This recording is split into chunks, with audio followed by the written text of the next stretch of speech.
Assalamualaikum warahmatullahi wabarakatuh. Kembali lagi bersama Soleh Hudin. Oke guys, ada berita berita terbaru. Untuk kalian semua yang belum subscribe, like dan komen channelnya Soleh Hudin, tolong ya di subscribe, like, karo komen. Iya bosku. Wis acara kalian bacot ya. Kita simak videonya supaya tidak gagal paham. Kalian tahu kemarin ada yang mengatakan ada dua pihak yang paling setia dengan Bapak Prabowo. Yang pertama Partai PDIP, yang kedua barisannya Habib Rizik.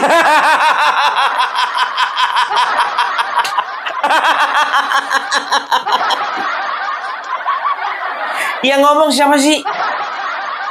Yang ngomong itu Emmanuel Ebenezer.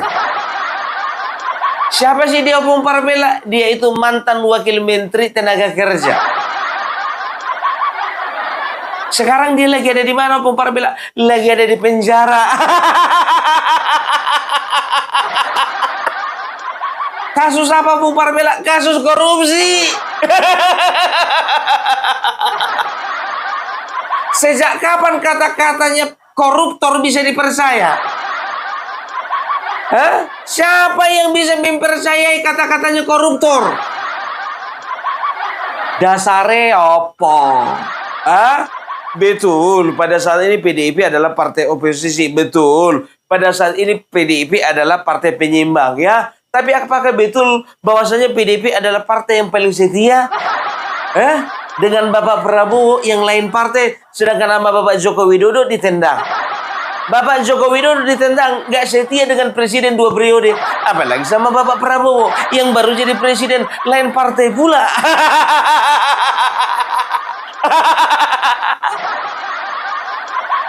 Manuel Ebenezer ada-ada aja kawan-kawan, ada-ada aja. Kalau PDIP partai yang paling setia dengan Bapak Prabowo ya, bagaimana dengan perjanjian batu tulis? Katanya perjanjian batu tulis 2014 ya, Megawati akan mengusung Bapak Prabowo untuk mencalonkan diri jadi presiden dan juga jadi calon wakil presiden. Ternyata Jokowi yang dipilih, bukan Prabowo. Bacrit kau Emmanuel. Saya nggak pernah nyampaikan itu. Saya sampaikan saya menerima uang itu. Dan saya mengaku bersalah. Nggak pernah saya bilang, saya tidak pernah. Saya menerima dan saya mengaku salah. Dan saya menyesal. Jadi saya tidak ada mengelak-mengelak. Dan satu lagi saya coba ingatkan Pak Prabowo. Dalam bulan Juni-Juli ini akan ada peristiwa besar. Ada eskalasi politik. Yang ujungnya adalah menggulingkan pemerintahan Prabowo. Dan konsolidasi ini sudah selesai. Dan sudah matang, konsolidasi sipil, konsolidasi mahasiswa, konsolidasi buruh, konsolidasi kelompok sipil society dan semuanya. Tinggal butuh satu pemicu. Dan 98 jilid 2 akan terjadi tidak lama lagi. Jika Pak Prabowo tidak peka terhadap kejadian ini, kita sudah lihat dolar semakin tinggi, indeks harga saham gabungan kita juga udah babak belur. Itu adalah salah satu indikator bahwa ke depan nanti ada gejolak sosial yang indikatornya adalah gejolak ekonomi. Kok bisa tahu? Hah? Kok dapat informasi kau? Hah? Boleh rupanya bawa HP ke dalam penjara?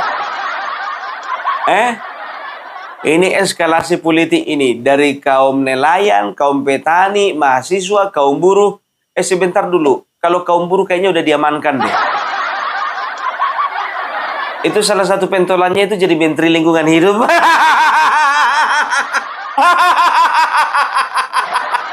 Kalau memang benar apa yang dikatakan Emmanuel Ebenezer, ya kan? Ya kalau memang benar, ya ada gerakan untuk menumbangkan Bapak Prabowo, berarti Bapak Prabowo lebih pintar dari orang yang mau menumbangkan beliau. Kenapa? Langsung diangkat jadi menteri. pentolan buruh dia nggak jadi menteri. Kalau ngomongin masalah rupiah semakin melemah, ya banyak mata uang negara-negara di Asia juga makin melemah. Betul, ya kita nggak boleh tutup mata. Betul, kita nggak boleh terlalu membela pemerintah untuk masalah ini. Ya, pemerintah juga lagi pusing, apalagi Pak Purbaya. Hah? Apalagi ada sempat kemarin yang bikin hoax Bapak Purbaya mundur gara-gara apa namanya gara-gara rupiah melemah.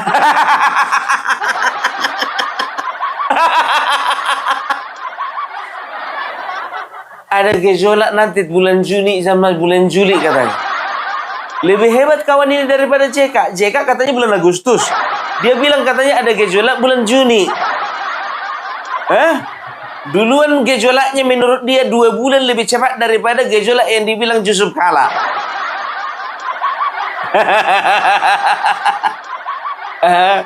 Bapak Prabowo, tolong dulu perhatikan apa kata anak buahmu ini. Ini anak buahmu kan Bapak Prabowo udah masuk Gerindra dia kan?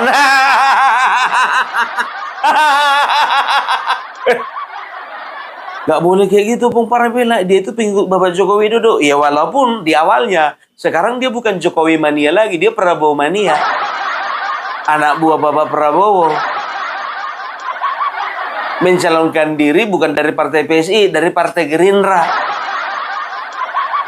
Kita lihatlah nanti ya. Ya kalau Bapak Prabowo memang betul-betul menganggap omonganmu itu penting, ya maka beliau akan merespon. Tapi kalau misalnya beliau nggak respon, itu artinya omonganmu itu cuma seperti kentut.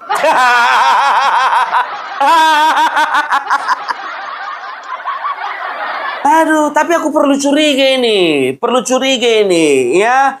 Emmanuel, kenapa kau tahu ini masalah ini ada gejolak ini? Apa kau ikut juga mendesain? Ada 2 kemungkinan. Yang pertama, kau ikut mendesain. Yang kedua, kau tidak ikut mendesain, tapi kau melakukan pembiaran. Orang yang melakukan pembiaran terhadap sebuah kejahatan, orang itu juga ada memiliki andil di dalam perbuatan kejahatan tersebut. Hati-hati kau Noel. Terima kasih kawan-kawan.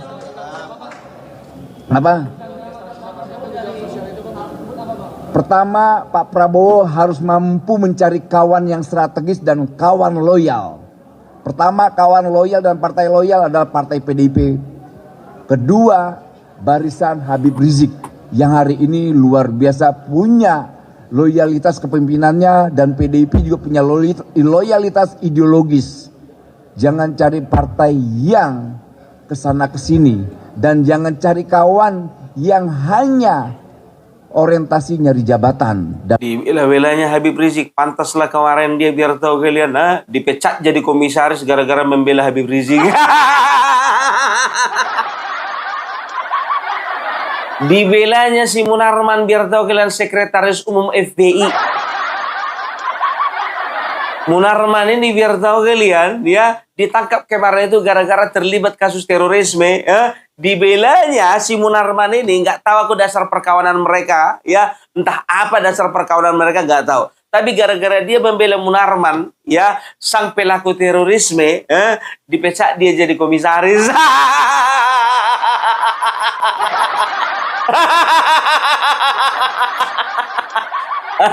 Apakah itu salah satu yang membuat dia sakit hati dengan Bapak Joko Widodo sehingga mengganti organisasinya dari Jokowi Mania menjadi Prabowo Mania?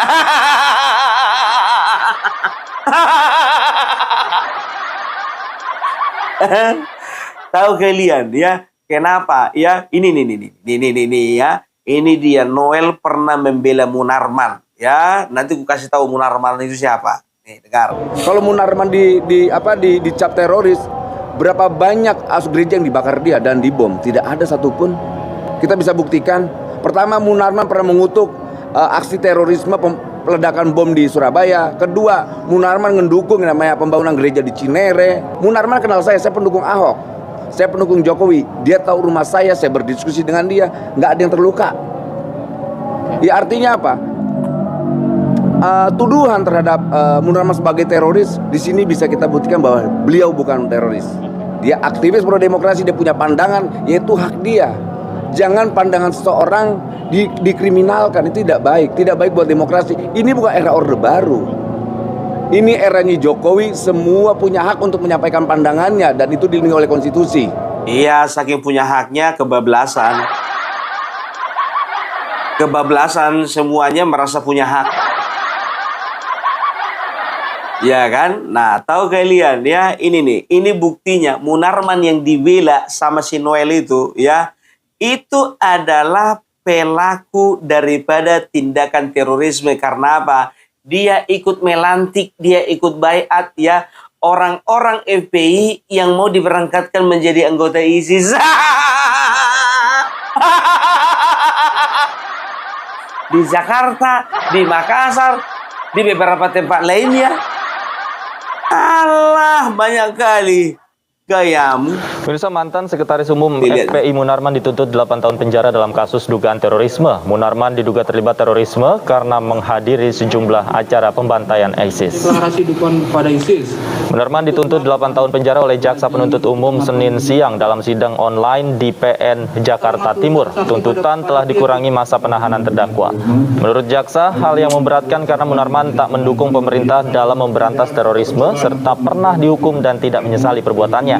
Sementara yang meringankan, terdakwa merupakan tulang punggung keluarga. Dituntut 8 tahun penjara, pihak Munarman malah menilai tuntutan jaksa tidak serius karena mengira akan dituntut mati. Keterangan seluruh saksi pada panitia setelah tindak pidana terorisme.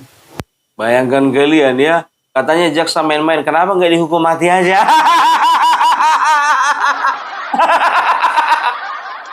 Pak, orang kalau udah minta Pak, dikabulkan Pak. Jangan nggak dikabulkan, jadi penasaran dia jadinya. Bayangkan kalian, Noel dibelanya si Munarman gara-gara apa? Emangnya dia teroris? Dia nggak pernah bakar gereja? Emangnya teroris harus bakar gereja? Hah? Itu ISIS itu yang di Syria itu nggak ada dibakarnya gereja. Tapi banyak kali dimatikannya orang di sana.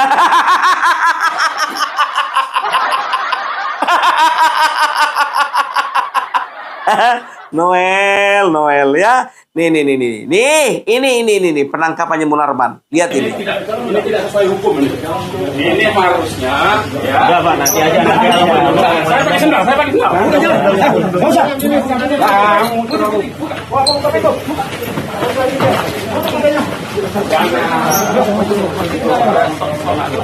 Masih mikirkan lagi, saya pakai sendal.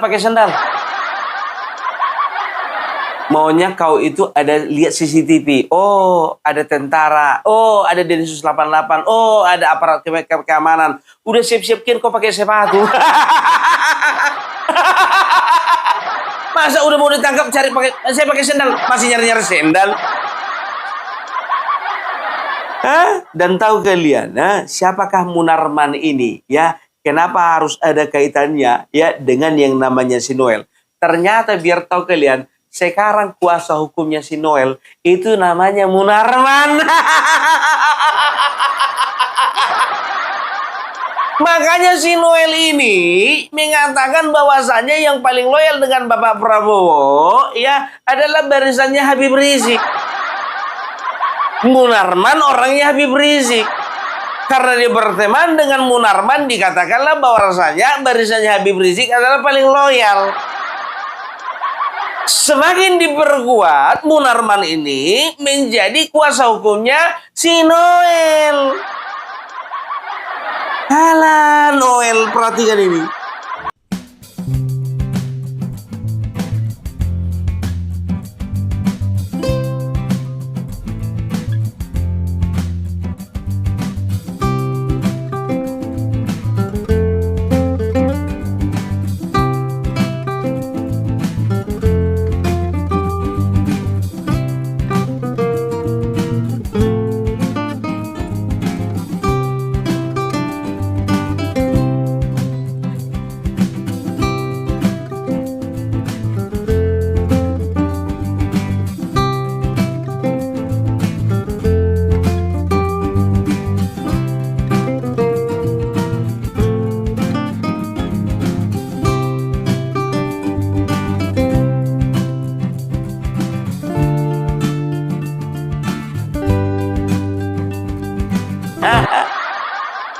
Si Noel ada-ada aja.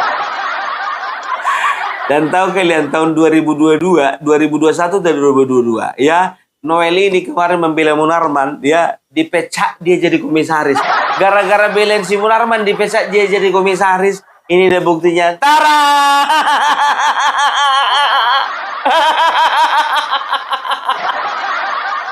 Noel, ku bilang sama kau ya, ini artinya kau itu sedang merusak. Hati-hati ya, hati-hati dengan omongannya Noel ini. Karena apa? Ya, ini punya maksud terselubung, punya maksud tersembunyi.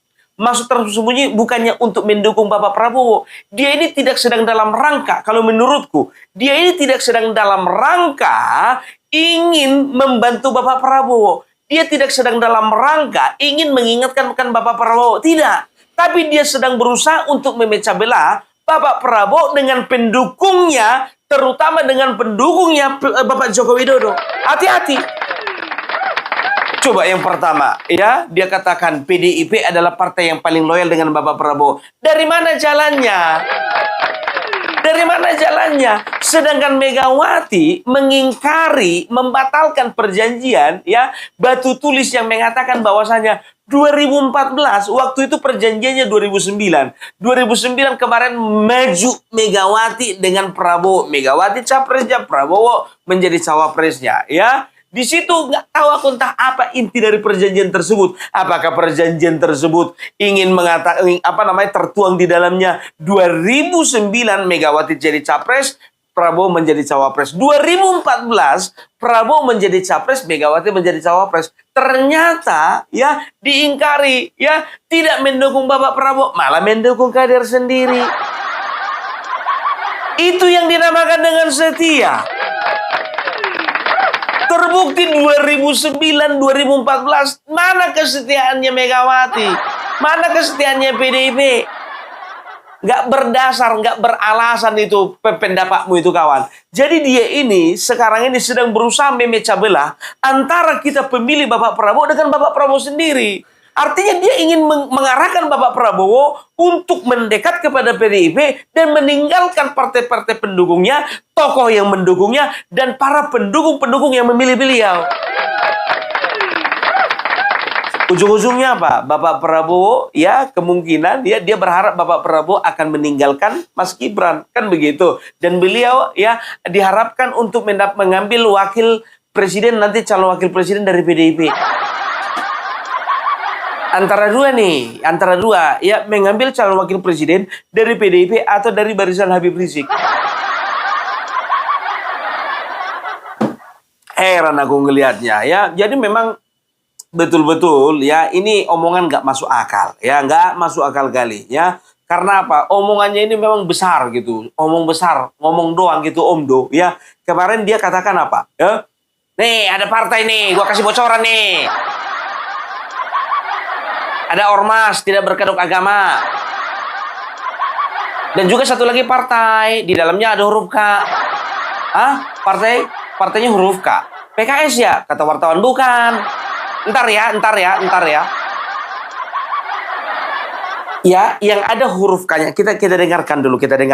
Ormasnya dulu ya. Ya, boleh. Apa tuh? Ormasnya yang jelas tidak berbasis agama. Oke. Kedua, partainya ada huruf K-nya. Itu dulu ya, klunya ya. PKS bang. Mbak, saya nggak mau nyebutin dulu. Gimana bang? Tidur semalam atau ormas itu gimana bang? Apa? Yang partai atau ormas katanya bang mau bicara hari ini. Ya, nanti saya sampaikan ya setelah sidang ya. Setelah sidang ya bang? Iya. Mungkin pak warnanya dulu aja kali bang. Nanti kita sampaikan. Warnanya apa sih bang? Partainya bang? Warna dulu. Partai dulu deh partai. Ormasnya dulu ya. Ya, boleh. Apa tuh bang? Ormasnya yang jelas tidak berbasis agama. Oke. Kedua, partainya ada huruf K-nya. Itu dulu ya, klunya ya. PKS bang. Mbak, saya nggak mau nyebutin dulu. Warnanya sih kalau nggak warna. Nggak boleh tahu dong. Mau tahu nggak? Apa? Mau tahu aja loh. K-nya di depan. Cuma Noel lah yang pakai baju oranye yang masih sempat main tebak-tebakan. Dari semua terpidana korupsi, cuman dia yang masih berani main tebak-tebakan. Cengangas-cengenges. Orang kalau udah rompi oranye, rompi merah jambu, itu kan mukanya mutung kan. Cuman dia aja yang santai, bayangkan kalian. Bayangkan kalian, udah pakai rompi oranye, ngajak main tebak-tebakan lagi. Sampai sekarang nggak terungkap. Ada terungkap ormasnya apa? Ada terungkap partainya apa? Kalau ngomongin ada K-nya, ya PKB ada K-nya. Demokrat ada K-nya. PKS ada K-nya. PDI Perjuangan ada K-nya. Sebentar dulu Pumpar Velak, PDI Perjuangan mana ada huruf K-nya itu? PDI Perjuangan nggak ada K-nya Pumpar Velak. Betul memang, tapi coba kalian panjangkan dulu. Partai Demokrasi ada K-nya.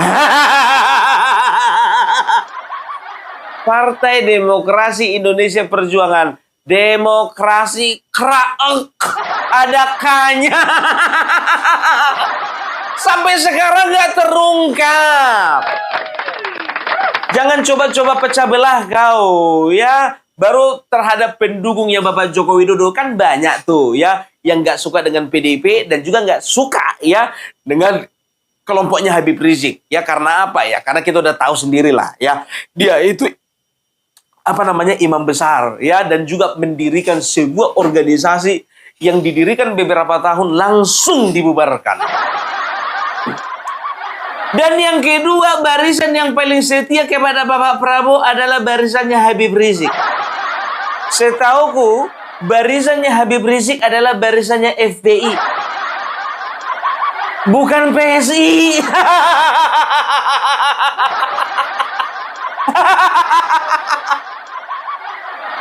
Kalian periksa di kabinetnya Bapak Prabowo sekarang, berapa banyak orang PSI, berapa banyak yang orang FPI.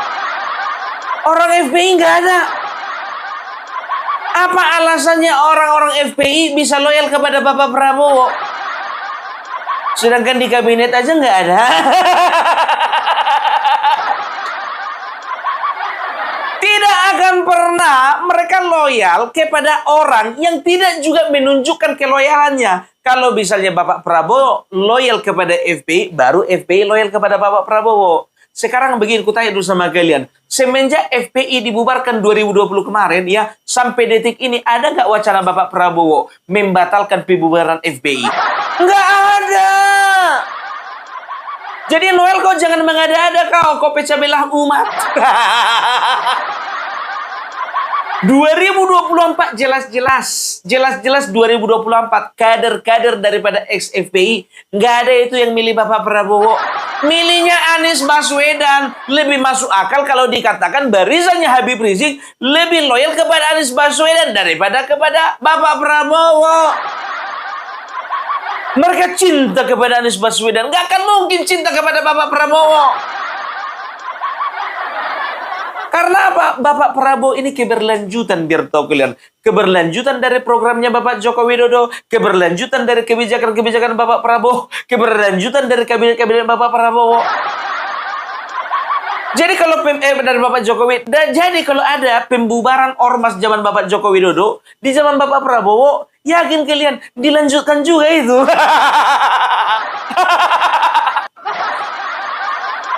Tahun 98 dibentuk FPI, 2020 dibubarkan. Bayangkan kalian 22 tahun. Kalau memang betul-betul FPI itu ada gunanya, ada manfaatnya untuk bangsa Indonesia, logikanya nggak bakalan dibubarkan. Ada 3 organisasi, ya. Ada 3 organisasi yang sudah dibubarkan. Seingatku, yang terlalu berkesan di hatiku. Yang pertama pembubaran FPI. Yang kedua pembubaran HTI. Yang ketiga pembubaran, aduh, aku sebutkan gak ya? Nanti dibilang aku menyamaratakan dengan mereka. Tahun 1965. Genjer, nong kedoan pati keleler. Genjer, nong gedoan pating keleler. ama etole teko bubuti. Aku nyanyi loh ya. Aku nyanyi. Gak tahu kenapa tiba-tiba pengen nyanyi itu aja gitu loh. Yang pertama yang dibubarkan FPI, yang kedua HT, yang ketiga artinya apa? Kenapa dilarang? Membahayakan. Karena apa? Bisa mengganggu kedaulatan Republik Indonesia, bisa mengganggu keamanan Republik Indonesia, bisa mengganggu paham atau ideologi bangsa Indonesia. Tiga-tiganya ini, FPI, HT, dan juga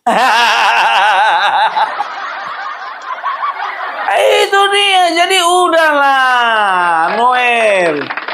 Gak usah kau lagi cerita curhat atau lagi bercengkrama sih. Logika pakai, Noel, logika. PDIP lah kau bilang loyal. Sekarang barisannya Habib Rizik kau bilang loyal. Ini kan kalau berkembang di tengah-tengah masyarakat, ya hati-hati, masyarakat bisa teracuni pikirannya. Oh, berarti Bapak Prabowo diam-diam memelihara FPI. Berarti Bapak Prabowo saat ini sedang mempersiapkan FPI. 2014-2019 betul ya, orang-orang FPI ya itu berada di barisannya Bapak Prabowo. Karena apa? Lawannya Jokowi. Lawannya Jokowi. Kan cuma dua calon presiden waktu itu. 2014 Bapak Prabowo, yang satu lagi Bapak Joko Widodo. Secara ideologi gak akan mungkin masuk ke Bapak Joko Widodo. Akhirnya masuk ke gerbongnya Bapak Prabowo waktu itu. Tapi kan udah teruji, 2024 mereka kemana? Mereka masuk ke gerbongnya Anies, bukan ke gerbongnya Bapak Prabowo. Walaupun kemarin ya sempat tahun 2024 Pilkada Jakarta, FPI agak mendukung Ridwan Kamil nih.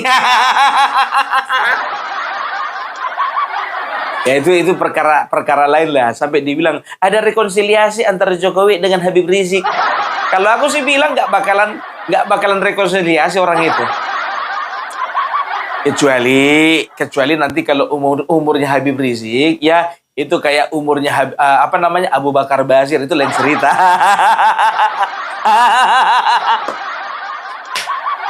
Ya, bagiku omongan ini adalah omong kosong. Nol besar. Gak percaya dengan omongan si Noel ini.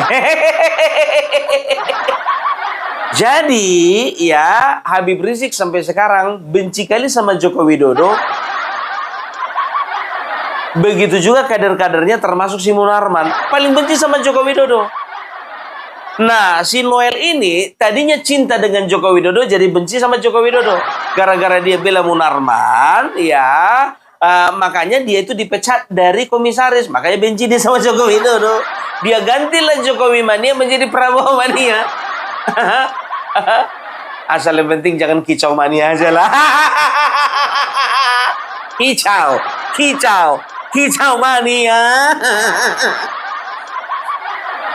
Ada aja si Noel ini memang ya. Jadi memang begitu ya. Omongan orang yang udah ditangkap ya nggak ada yang bisa dipercaya kecuali Nazarudin.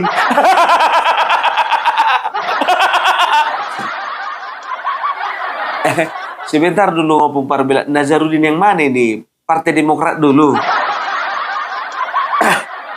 Ya kayaknya sih agak, kalau aku pribadi loh ya. Aku pribadi masih bisa lebih percaya ngomongannya dia. Kan begitu ya. Nah sekarang ini ya kita harus hati-hati dengan gerakan-gerakan seperti ini. Ya coba bayangkan kalian dari mana, ya boleh ya kita katakan lah ya Habib Rizik adalah yang paling setia. Sebetulnya bukan paling setia dengan Bapak Prabowo, enggak. Paling takut. Coba ya. Waktu zaman Bapak Joko Widodo, ya begitu dibubarkan mereka bikin ulah, kan begitu. Waktu Bapak Prabowo dilantik, apa komentar Habib Rizik? Nggak ada. No comment. No comment. Aku sih biasa aja. No comment. Nggak ada komentar. Paling setia. Dari mana dasarnya paling setia? Paling takut. Aduh, Noel. Tahu kalian ya, Noel ini kemarin dia ngamuk-ngamuk dia. Kenapa gua nggak dihukum mati aja?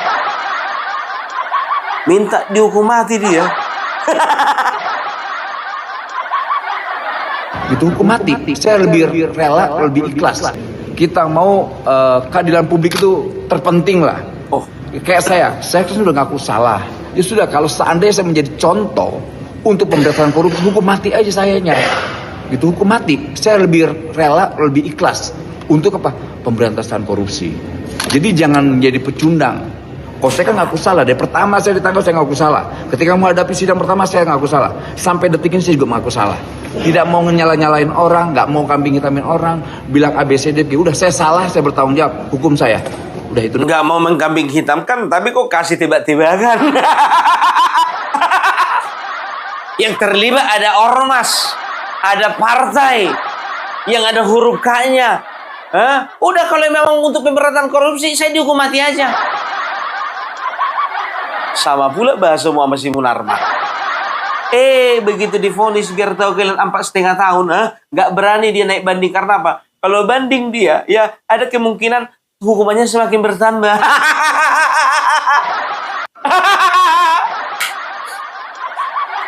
Tapi udahlah ya, sebentar. Gue bilang sama kalian ya, ini Noel, gue bilang sama kau nikmatilah 4,5 tahun, ya kan? Karena apa? Ya yakin aku, 4,5 tahun kau di dalam penjara, ya kau nggak akan bisa jadi relawan siapa-siapa lagi. 4,5 tahun.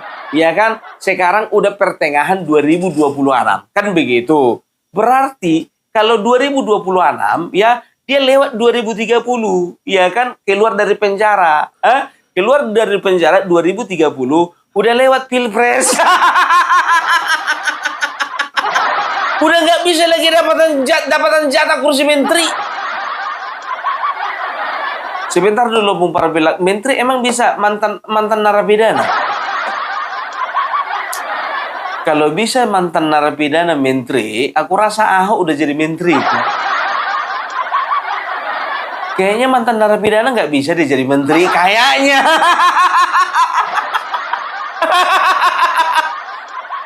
Apalagi mantan narapidana korupsi. Wah, ya kan? Nah itu dia, makanya aku bilang percuma kau bikin relawan, kau keluar penjara udah lewat 2029. Nantilah 2034 lah kau ya, disitulah kau jadi bikin relawan lagi ya. Tapi kayaknya percuma, karena apa? Nanti 2034 Gibran yang maju itu. harus bikin relawan Gibran lah kau. Aduh, nyanyi dia kemarin kan, aksi tipu-tipu, oh jagonya. Maling kelas coro, maling kelas teri, itu yang kau tangkap. Yang besar-besar nggak berani kau tangkap. Bernyanyi kawan ini biar tahu kalian. Nah, ya udahlah ya. Tapi jujur aja lah gue bilang ya, jangan pernah kita mau dipecah belah dengan framing dan juga narasi-narasi seperti itu. Coba bayangkan kalian ya, yang di dalam penjara pun juga sanggup bernarasi. Kalau misalnya yang di dalam sanggup bernarasi, hati-hati juga dengan orang yang belum di penjara ini. Narasi-narasi kotor yang menjelek-jelekkan pemerintah, yang menjelek-jelekkan